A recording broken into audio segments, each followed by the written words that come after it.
Okay, and here we are today to do another preview video like I did for the Mega Big Shock.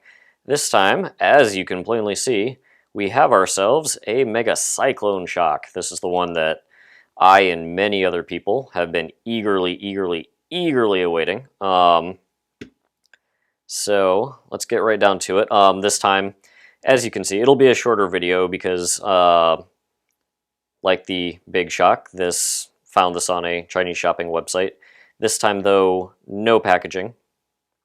So none of that to go over. However, there are pictures up on the internet of the package. So if you want to check that out, go look those up. I think they've been posted to Reddit. Probably, actually, main place you should go look for that is on the Southern Brisbane Nerf Club blog.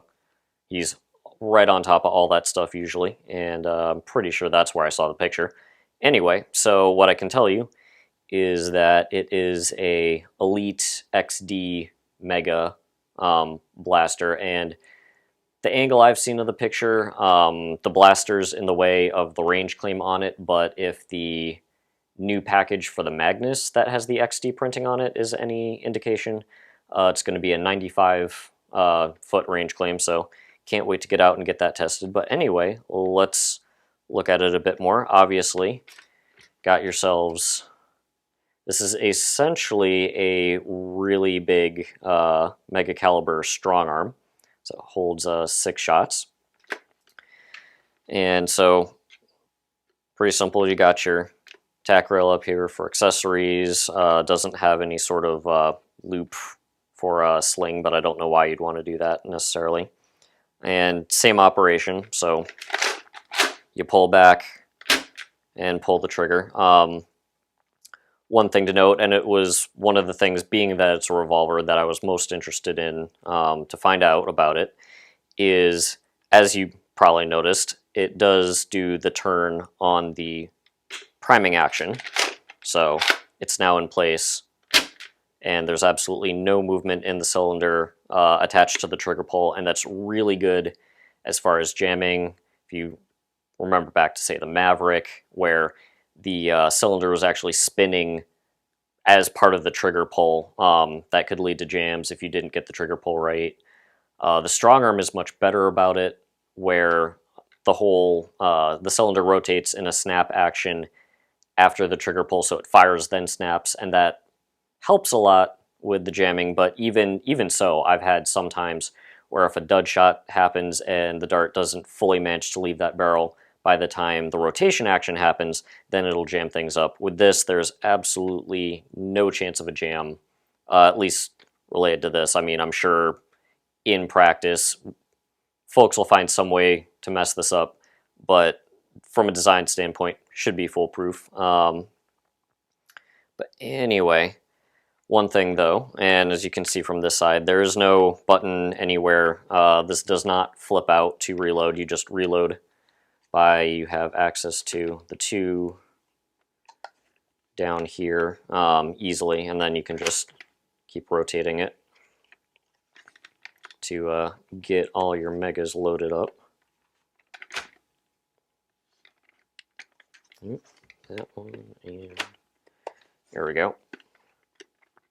So all loaded up, and so prime, and it spins, and then I'll fire it off camera a bit a ways, and that just, it goes. I will get out and do a range test to see just how this stacks up, keep an eye out for that video as soon as I can get it done.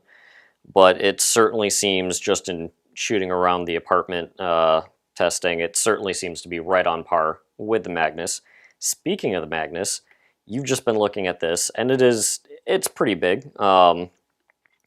Gotta say, I really love the feel of the grip. I was worried about it being too big and unwieldy, but I've got smaller hands, and it's really comfortable. And I've seen, check out, I'll mention again, Southern Brisbane Nerf Club. He's already got a video up. At the point I'm posting this, go look at his, and he's got bigger hands, and it even still in his video fits comfortably. So really good design. Does have this up here. So if for whatever reason, like if for a smaller kid, say, if it's a little too big and unwieldy, nice hand grip there to balance things out. And even it feels comfortable in my hand. I don't know why I'd ever be two-handing this thing, but if I wanted to, it'd be comfortable. Anyway, going on the size. Yeah, and speaking of other blasters, so first up, just got a hammer shot, which is another revolver type side by side for size, and I was expecting the CycloneShock to be much bigger than it is just from the pictures, and you'd figure mega revolver, it's going to be massive. It's actually a pretty reasonable size. If I line them up, yeah, okay, it's bigger, but it's not, oh god, I could never use that bigger. And actually, the more relevant size comparison, of course, is to the Magnus. It's kind of sibling here, so you've got the revolver and the internal mag fed, and you can see lines up, they're pretty much identical in size. So we can get that held up pretty well. The CycloneShock is slightly longer. The one cool thing, though, side by side, and actually even more so if I line it up like that so you can see, while of course being a revolver, the CycloneShock is wider, it's not that much wider. I was expecting it to be very chunky in size, and it's not too much wider than a Magnus is from the get-go. So for doubling your shot capacity, really, unless you really like the cosmetics of the Magnus, once the CycloneShock hits stores for easy to find for everybody, I can't see why you'd want the Magnus ever over one of these guys. It's just heck of a lot of fun. Anyway, I will stop rambling. Very excited. Love shooting this thing.